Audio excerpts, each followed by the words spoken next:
आप सभी को जय मसीह की।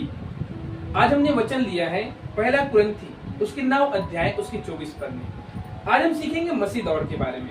मेरे प्यारों, मसीह दौड़ के बारे में सीखने से पहले मैं आपको छोटा सा कहानी बताना चाहता हूँ। वो कहानी के द्वारा आप बहुत ज्यादा प्रेरित होंगे और आप सीखेंगे। ये कहानी इस प्रकार से है।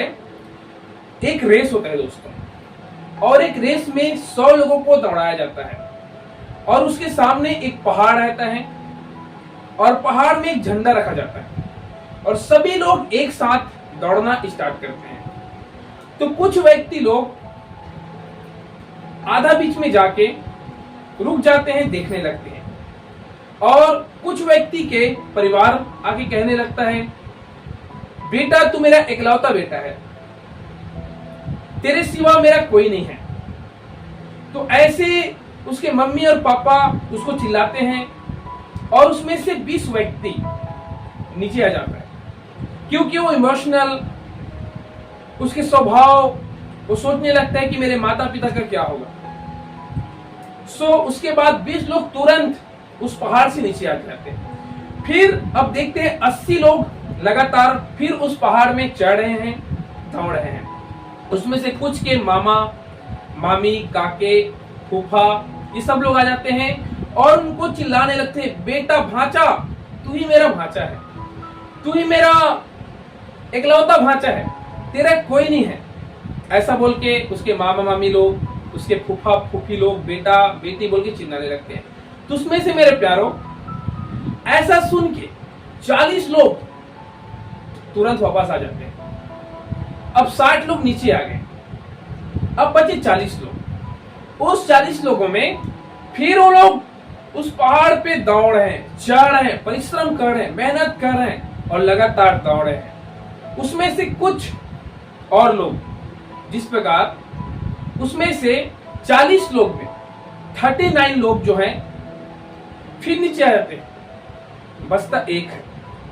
उन 40 लोग में उसके पत्नी, उसके छोटे छोटे बच्चे, उसके परिवार आके चिल्लाता है, पापा नीचे आ जा। उसका पत्नी बोलते हैं, मेरे पति जी नीचे आ जाओ, अगर आप उस जगह से गिर गए तो मुझे कौन देखेगा, मेरा कौन सहायता करेगा, मेरे परिवार को कौन पालेगा, आपके बच्चे को कौन पालेगा। ऐसा बोल के चिल्लाता है और वो उन 40 लोग तुरंत नीचे आ जाते हैं और एक व्यक्ति उन सब को इग्नोर करता है, उस सारे बातों को इग्नोर करता है, दूसरे को बात को नहीं सुनता, न अपने परिवार का, न अपने पत्नी का, न अपने मामा फूफा रिश्ते, किसी का भी नहीं सुनता। और एक व्यक्ति जो है उस पहाड़ में चढ़कर उस झंडे को प्राप्त करता है। और जब वो झंडा लेकर नीचे आता है तो बहुत सारे हम लोग मीडिया देखते हैं। आज मीडिया का जमाना है, आज तक, कल तक, परसों तक सब मीडिया जमा हो जाते हैं और मीडिया लोग उसको पूछते हैं, आपका क्या राज है, आप कौन सी विटामिन लेते हो, आप क्या खाते हो, आपको डर नहीं लगा। ऐसा बोल के मीडिया वाले उसको पूछते हैं, कौन से विटामिन पीते हो, कौन से बॉर्नवीटा पीते हो, जो आप सबसे अलग निकल गए, उस पहाड़ पे भी जाके उस झंडे को आप लाए। उस सामने से एक व्यक्ति आके बोलता है, ये बहरा है, गूंगा है। मेरे प्यारों, ऐसा जब व्यक्ति बोलता है तो सब लोग सोचने लग जाते हैं, इस कहानी को मैं आपको क्यों सुनाया, इसके पीछे उद्देश्य है। मेरे प्यारों, अगर आप मसीह जीवन में बढ़ना चाहते हैं तो आपको ये जो भौतिक जो चीजें हैं जो हमारे पास है उसको छोड़ना पड़ेगा। आपको मसीह में आगे बढ़ना है तो आपको कुछ समय के लिए आपको बहरा और गूंगा बनना पड़ेगा और आपका जो लक्ष्य रखा है प्रभु यीशु मसीह में, उस लक्ष्य को आपको पूरा करना पड़ेगा। फिर लोग आपके पीछे चलेंगे। जैसे वो व्यक्ति अगर अपने मम्मी पापा, अपने रिश्तेदार, फैमिली, परिवार को देखता तो शायद तक वो पहुंच पाता उस झंडे तक, उस मुकुट तक। उन्होंने नहीं सोचा, उन्होंने नहीं देखा। मसीह का काम उसी प्रकार है मेरे प्यारों।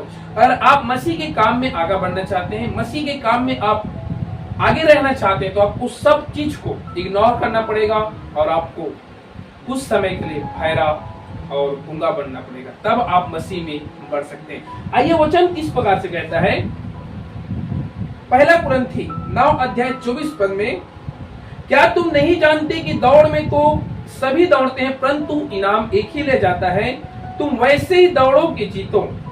मेरे प्यारों, जिस प्रकार हम देखें 100 लोग एक साथ दौड़े थे लेकिन एक ही वहां पे इनाम पाया, उसी प्रकार आज हमें भी मसीह में ऐसा दौड़ना है। मेरे प्यारों, एक बात मैं पिछले मैसेज में आपको बोला था कि आप 5 साल से यीशु मसीह में हैं, 10 साल से आप यीशु मसीह में हैं, अगर आपका ग्रोथ नहीं हुआ है तो आप मसीह में नहीं, आप मसीह में आगे नहीं बढ़ रहे, तो आप कैसे उस इनाम को पा सकते हैं? आपको सब चीज को छोड़ के उस मसीह में आगे बढ़ना है।